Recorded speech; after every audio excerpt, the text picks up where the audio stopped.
So what should you do in the future when it comes to buying a home? It really depends on your specific scenario, but I don't want you to be afraid of the market because rates are in like the fives or sixes, and if the numbers still work for you. So it's all about establishing your what I like to call like your why. Like, why are you buying a home in the first place? Like, establishing those goals there, establishing a proper budget when it comes to buying a home. And a budget is not saying, hey, I want to buy a home that's $400,000. You need to figure out what you want your monthly payment to be, and like work backwards to find that home price. Work backwards, find out how much money it's going to cost to buy that home. Work backwards to figure out how long it'll take you to save that money and put together an actual plan. So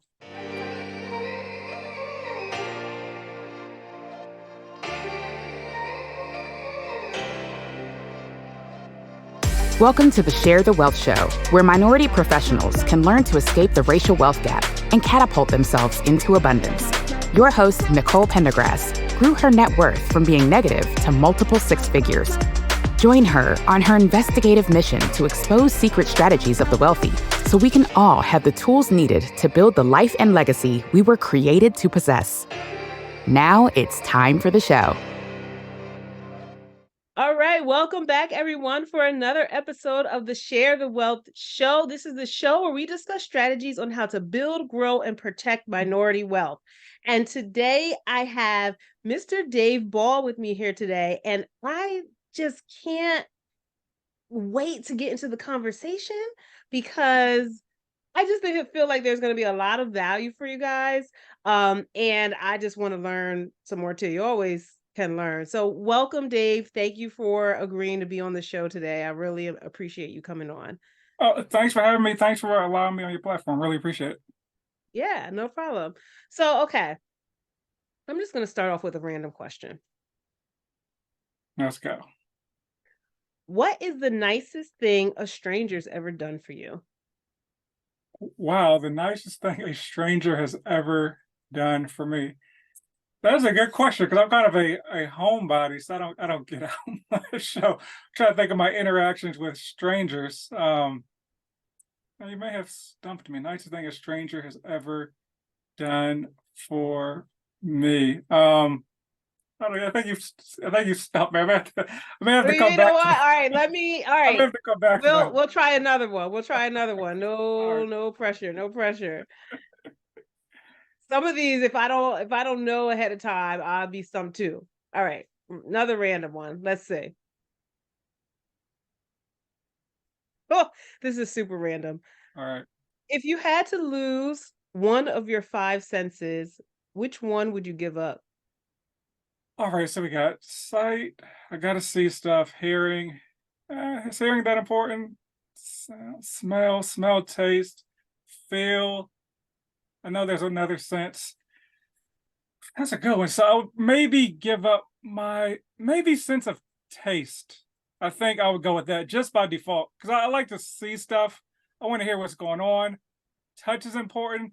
I really like food, but I feel like maybe I could eat healthier if I wasn't worried about how stuff tastes. So yeah, I think taste may be the maybe the one to go. Because actually, I just got back from Quebec, as they call it. I used to call it Quebec, but Quebec City in Canada 2 days ago. And one thing I noticed up there with the food is one, the portions are a lot more smaller, than we do in America. So I guess that's a little bit healthier. But also, they don't put like any salt or really any seasoning or anything on food. And I guess they're a lot more healthier in Canada. But yeah, everything it was like there was no like salt on any of the food. I even went to I just did this because of a test because I was in the airport coming back.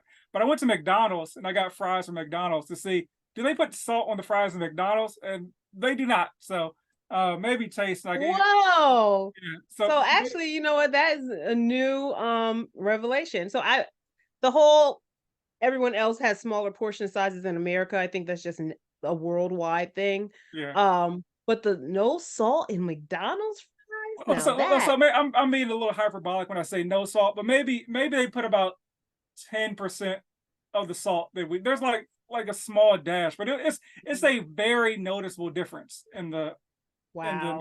Because all the food we had at the restaurants, it was like it's good, but it's missing a little bit of seasoning, a little bit of salt. And then I was like, let me try McDonald's and see if there's just a nationwide Canadian thing. Because we went to Quebec City and Montreal, and it was the same in both. And I was like, let me try these fries. And yep, there was very, very little salt on the fries. So. Well, you know what? My only other international McDonald's tasting was in France, in Paris, and they had salt. I didn't know that like they season their food over there, but it was like they don't use ketchup on their salt. They use mayonnaise. Like they give you a mayonnaise packet, and it actually Yeah. wasn't bad. I don't know how much I don't really use that much ketchup here anyway, but Uh-huh. and I'm not like now going to get mayonnaise to dip my fries in. Yeah, But yeah. at the same time, it's just different cultures. Yeah, the last night we were there, we went to this restaurant and I just found like, hey, I need to get a burger. I'm just kind of hungry. And burger and fries. And so yeah, they bought like the ketchup in the ketchup package. It was weird. But they had like the mayonnaise in another container. And like my wife was like, what is that? And I'm like, I think it's mayonnaise. They dip the fries in mayonnaise. And she was like, she tried it, she was like, ugh, yes, it definitely is mayonnaise. But yeah, I guess that's a non-American. I know folks in like America do that. I've seen because I was in the Navy. I remember folks from different places will put mayonnaise in the fries. I always thought it was disgusting, but I guess folks do certain things, certain places. Yeah, So. oh yeah. Yeah. All right, you know what? I'm gonna jump right in. Um, All right. Fannie and Freddie. Was it Fannie and Freddie or just Fannie? Came out with the new That, rule or regulation with their down payment yes. programs for multifamily residential 2 to 4 units. You can now put 5% down when but previously it was like Hmm. 15 and 25% depending on how high on the unit count you got. Why is that such a big deal? Why is everyone so excited about it? Because we had FHA. Like, Yeah. what's the difference between going with FHA and going conventional with Fannie, and why is it better? Like, why is it such a big deal if we already had a product that could help us with lower than 5% down? Yeah. So it was Fannie Mae came out with the new guidelines, and I always say it may be better, it may not be better. It depends on your specific scenario. You want to always weigh both situations. So the big change was so typically when we're talking about Fannie Mae guidelines, we're talking about conventional loans, which is the most popular loan type there is. And so the down payment for a 2 unit used to be, was it 15%? 15%. And then for 3 to 4 units was 20 to 25%, depending on the property type. So yeah, now they're 5% for both. And now you compare that to FHA guidelines, which have always been 3.5%, whether it's 1, 2, 3, or 4 units. So you may hear, okay, 5% conventional Fannie Mae, 3.5% FHA. Why does this matter? Because 3.5 is less than 5%. Well, unfortunately, with FHA loans, there's a lot of negative stigma. Some justified, some not justified. So when we're looking at an FHA loan, the minimum down payment, the minimum credit requirement for an FHA loan, what technically is 500 credit score if you want to put down 10%. But if you want to put down 3.5%, it's a 580 credit score, which is lower than the minimum conventional requirement, which is 620. So it's like, okay, the FHA loan has a lower credit requirement.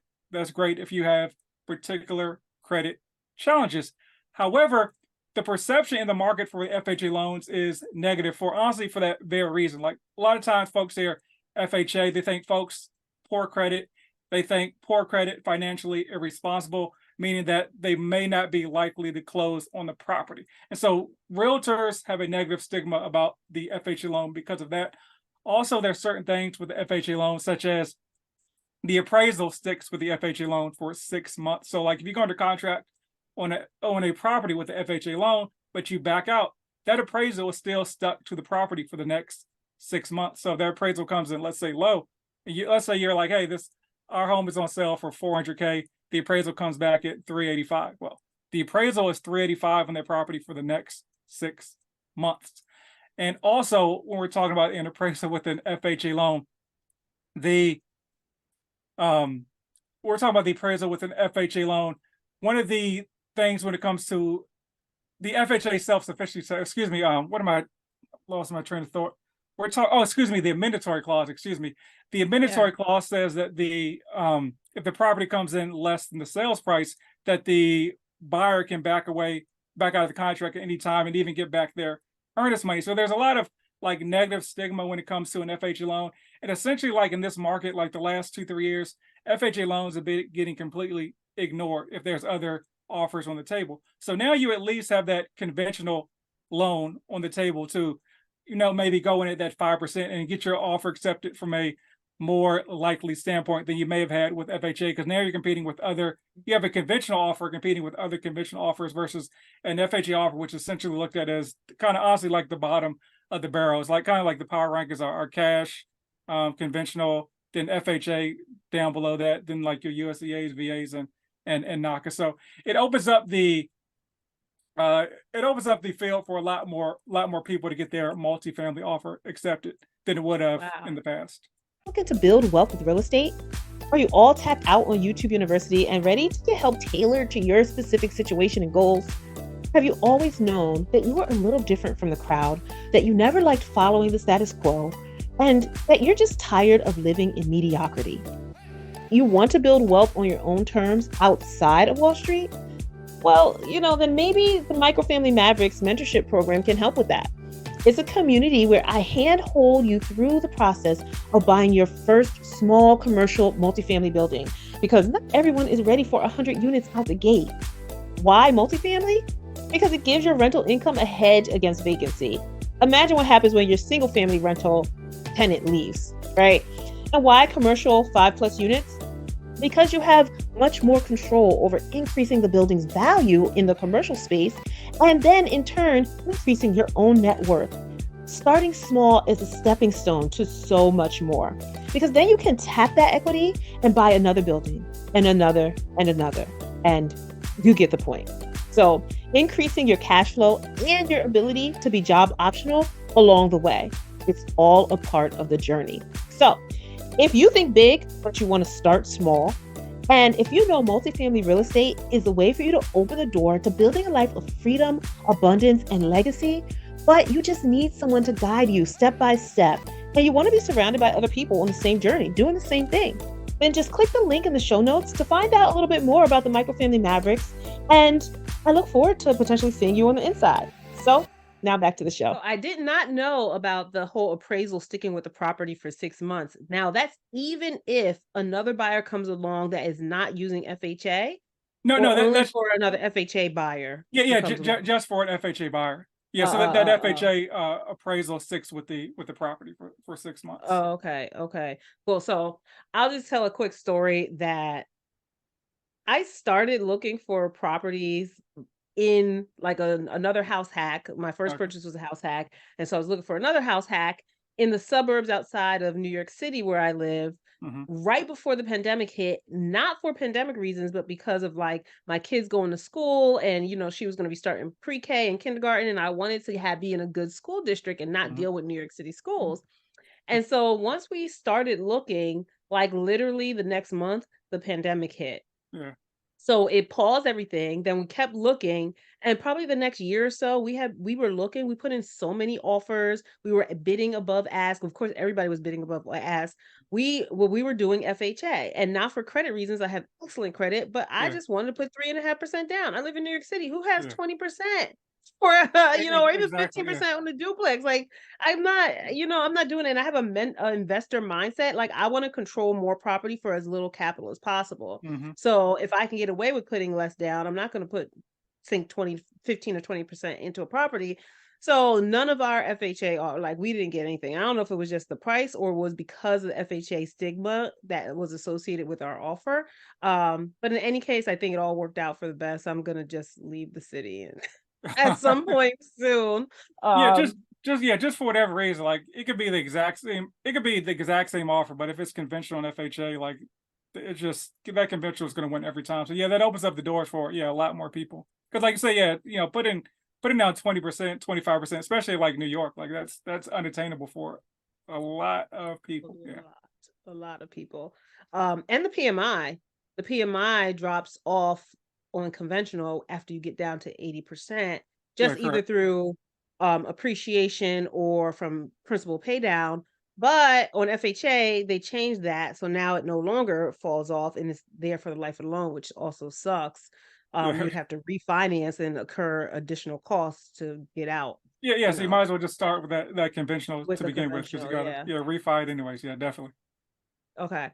So I know you are very tapped in to the market and the economy and what's going on. Um, what do you think about, like, I'm gonna ask you about your crystal ball because I know it's so All right, shiny. all right, all right. So, what do you think about a strategy for this year, the next year, the next 2 years for people who want to get into their first property? I've seen a lot of debate on on social media in my feeds about should people wait and buy now or wait and buy now? Should people buy now or should they wait until like whatever craziness with interest rates kind of stabilizes and buy Yeah. later? And there's a debate on whether it makes financial sense to buy now or buy later.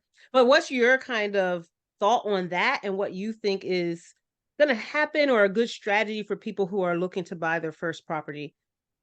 So when we're talking about like what may happen in 2024, 2025, the answer is no one really knows. There's some good guesses based on the data we have right now, but I think it's important to jump back to kind of set the stage for now and in the future. But let's jump back to pre-COVID because I think COVID warped a lot of people's minds about what the real estate market is like.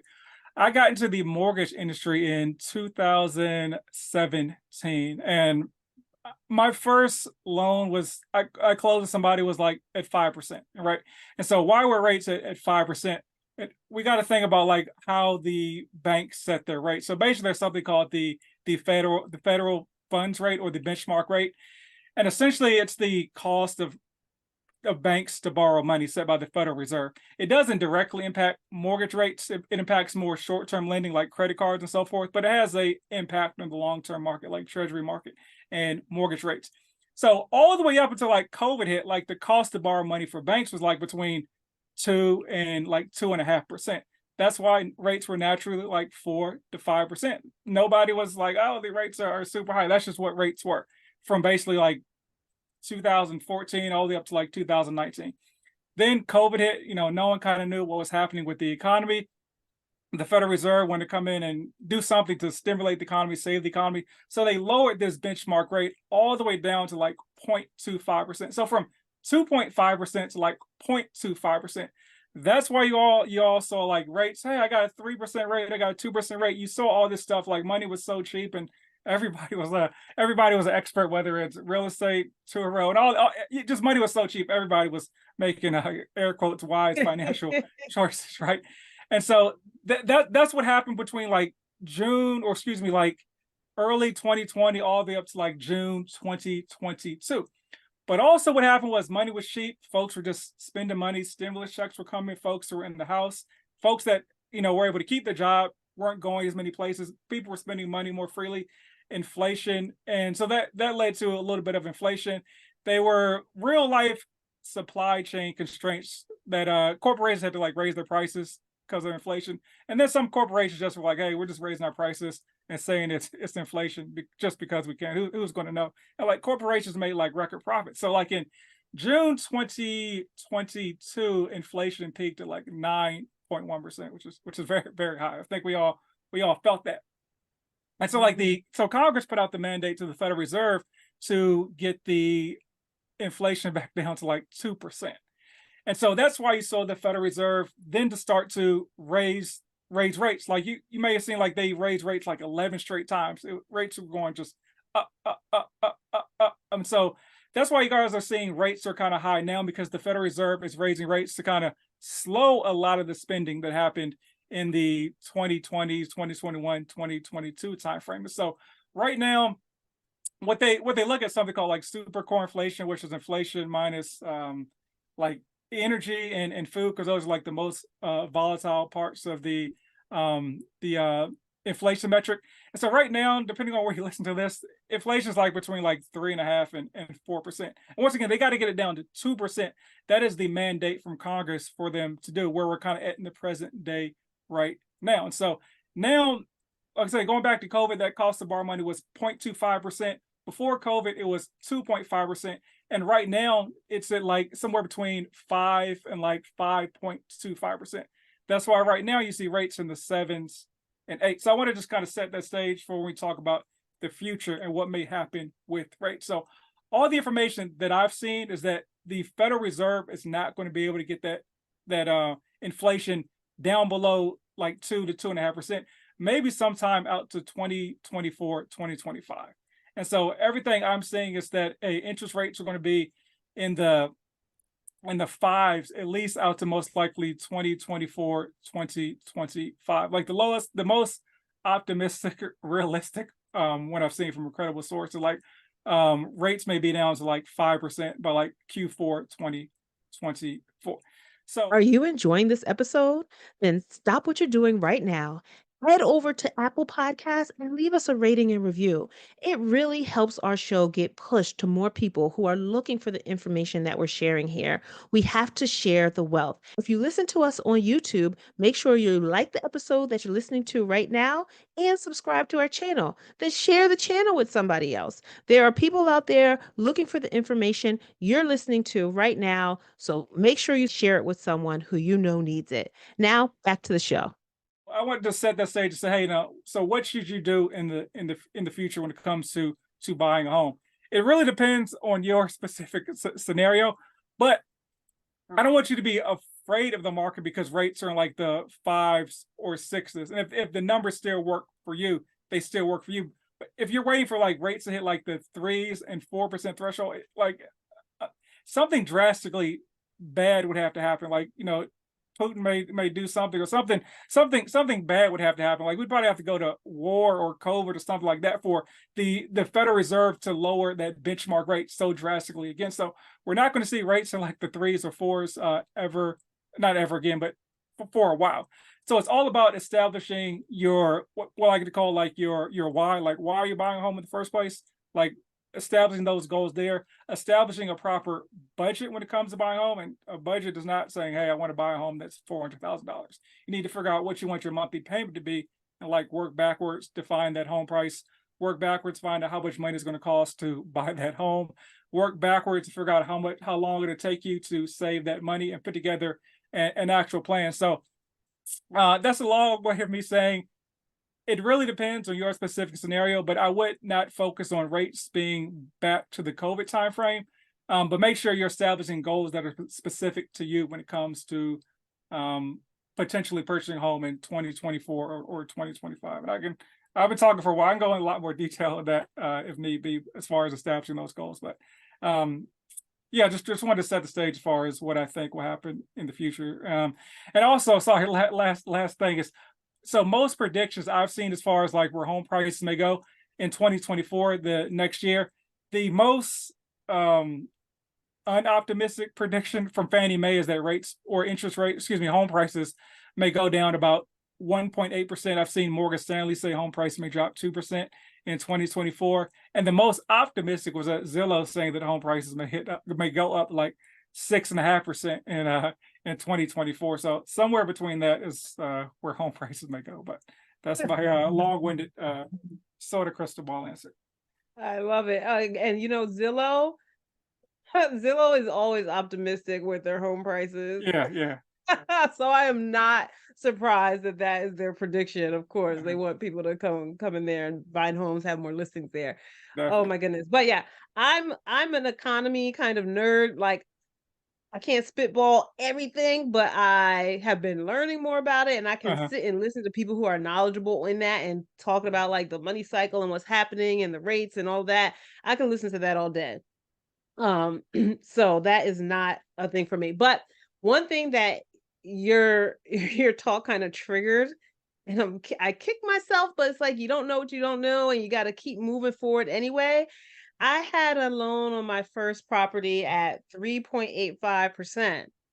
And I refied in 2019, literally the year before. It was like I refied in like March or April of 2019. So it was 1 year before. But instead of just because I wanted to get the equity out of my house because it appreciated so much. Instead of just like getting a second mortgage or a HELOC or something like that, I had a strategy in mind, but I don't know, for whatever reason, my mind was a little warped back then.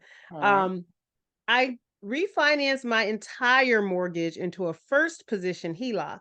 Okay. So You can imagine what my mortgage, and it's an interest only payment. So you could imagine what my payment was then Yeah. versus what it is now. Hmm. And it's kind of sucks. It's taking all my monthly like cash flow freedom Uh-huh. number is going towards interest. Um, but the thing is, I luckily am blessed that I have the rent from all my tenants still covers that interest only. It covers all the bills, and I still can pull from that every month the amount because I'm using money from that to pay the rent that where I live now. Uh-huh. So all of that has still stayed consistent. Just the extra cash flow I would have had is kind of gone. But right now it's floating itself. So I'm right at Yeah. the tail end. I feel it for the Fed raising rates. We're a little gonna stabilize. I got my crystal ball trying to Uh-huh. work too. So I'm happy about that. So people, just a lesson. If you are buying a house, refinancing house, doing something, and you have a rate that's lower, you can access your extra equity, but leave the primary, like first position mortgage there with the Yes. lower rate and access the equity from another like HELOC or second mortgage at the higher rate, because then you don't lose the bulk of your mortgage payment to the higher rate right now. But So yeah, yeah. but yeah, I mean that's just when it comes, whether it's real estate or whatever asset, like you said, you actually have to run the numbers and make sure they make sense in real time. Like you can't, which we could all predict the future. Like I tell folks this example. So as I mentioned, I was a lender as well, still all the way back to 2020. When COVID hit, and I remember like the first like me first feeling like COVID in the market as far as like the business. And I was working for Chase at the time, and kind of not the official guidance from the company, but all the information we got from like I'll just say folks that worked at Chase. It wasn't like Jamie Dimon was putting this down from the higher up. It was that basically was that hey, it looks like the real estate market's going to dry up. It's going to be kind of rough the next couple of months at least, with folks not going out, even to the point that Chase actually gave all the lenders like just a stipend. It was like, hey, we're putting you on a minimum salary in case things just kind of dry up to protect you for the next 3 months. And I remember like April 2020, this is my when I first felt COVID was when appraisals started to really, really slow down. And we couldn't figure out why at the time because it was so new, because appraisals didn't want to go into people's houses. And so I had a couple who was going to miss their closing date because the appraisal was not going to be done in time. It was like taking like 3 weeks. Typically, it's like 7 to 10 days. And I remember they asked me like, "Hey, we're going to miss our closing date. The seller can back out. Should we be worried?" And I remember telling them like, "No, you shouldn't worry. I mean, I can't imagine any scenario where the seller would back out because hey, who's going to be buying a home in the middle of COVID at this time? Like, they're going to be happy that anybody's buying the home. And in the next like year, home prices went up 43% like nationwide. But at that time I was thinking that home prices would be so stagnant. So yeah, it's hard to predict what'll happen in the future. You just gotta make wise decisions at the time you're making them, and then hope for the best after that. So Yeah. And you know what? I must not stay kind of tapped into what's happening in real estate and markets, but I'm more on the commercial multifamily side, even the mhm. small commercial. So maybe there's things happening on the residential side that I have not been as tapped into, because in my head, I thought because rates are increasing that I know the amount of people trying to buy properties has drastically decreased. I've talked to a lot of lenders, Yeah. and there's not as much applications. It takes a lot longer to get things closed. But at least I'm talking to commercial lenders on the commercial space, and I've heard from some residential like brokers and realtors that no, on the residential side, loans are still getting closed in the typical 30 to 60 day kind of Mhm. time frame. And my friend is considering selling her house in Jersey, and I was trying to give her some advice about like what's going on in the market. She was Okay. like, "Yeah, but she named like 3 or 4 other people who she knows personally in that same market who sold their houses and had multiple bids over asking." Yeah. And I'm like, "What is happening on the residential side? Is that because it's still like supply and demand constraints, even though the rates are higher? But or is that like just market specific, or is that a nationwide thing? What are you seeing with that?" So it's definitely market specific, but if we talk about things from a national level, depending on what metric you look at, we're between nationwide, we're short like between 1.5 and like 6.5 million homes nationwide. So even though the demand is a lot lower than even pre-COVID due to the high rates being in the 6, 7, 8, depending on your credit, that demand has gone down. That inventory is non-existent. Like we're at historically low levels of inventory still. Like if you would look at a chart of inventory going, it's been going down since before COVID. Then COVID hit and there were the supply chain constraints. So inventory just dropped even more. So we essentially lost like a year and a year and a half of inventory due to COVID. And so the demand is low, but the inventory is even lower. And also always look at, there's, even in like your specific market, always say there are markets within that market. For instance, like here in Dallas, there's a market between like, there's a market like under $300,000 that is like, is crazy. I remember looking for a borrower I had. She was looking for a home under $250,000. She qualified for I think $250,000, but she was like, "Hey, this is my budget. I want to find a home that's like $215,000 is my max." I was like, "Oh, this gonna be tough." And so we ended up finding a home. This is probably specific to Dallas because their homes are a lot cheaper here than they are nationwide. But and this was like 3-4 months ago, we had homes with like, it was like 6 offers, 9 offers, 14 offers, 19 offers, and 34 offers on one property. And this is when rates were in like the 6-7% threshold. So there's markets within the markets, and typically whatever like the bottom of the market is, wherever you're at, that market, there's always going to be competition, no matter what rates are, because home prices are continuously going up, but like wages aren't going up. You know, minimum wage is still what $7.50, $7.25. Like minimum wage has been minimum wage for the last 20 years, right? And so home prices are going up, so there's less and less people that are able to afford what's on the market. So yeah, the bottom of the market is always kind of crazy as far as multiple offers. So if you're looking more in the middle to maybe the higher end of whatever the market is in your local area, that's where there's more opportunities available for you as far as, you know, homes that are more likely to sit on the market for like, you know, 4, 5, 6 months. And you may be able to get some deals in that scenario. But like nationwide, we're still at 3.3 months of inventory. A neutral market, like a even market between buyers and sellers, is looked at as 6 months of inventory. So we're still very, very, very short inventory. And there's really no sign of like a wave of homes coming in to fulfill that inventory. So I think definitely at the bottom of the market, there's always going to be fights and multiple offers in that area. Okay. Yeah, because their house is not kind of mid-range, but it's close. Like 400K around, I think, is a valuation. So in that area, that's kind of, I feel like, a medium kind of range for what houses would be, not super high end. Okay, guys, don't kill me, but I'm going to have to cut this episode short. This is too juicy, and we need to do this in a part 2. So stay tuned for the next episode that airs, and you can hear the rest of our conversation. Did you love this episode of Share the Wealth Show? Be sure to connect with Nicole by following her on LinkedIn, Instagram, or Facebook. If you picked up any of the gems that were dropped by today's guest, make sure you not only put them in your bag, but if you know of someone who would benefit from this information, don't keep it to yourself. Share the wealth and make sure to leave us a rating and review. We'll see you for next week's episode. Subscribe so you'll be notified.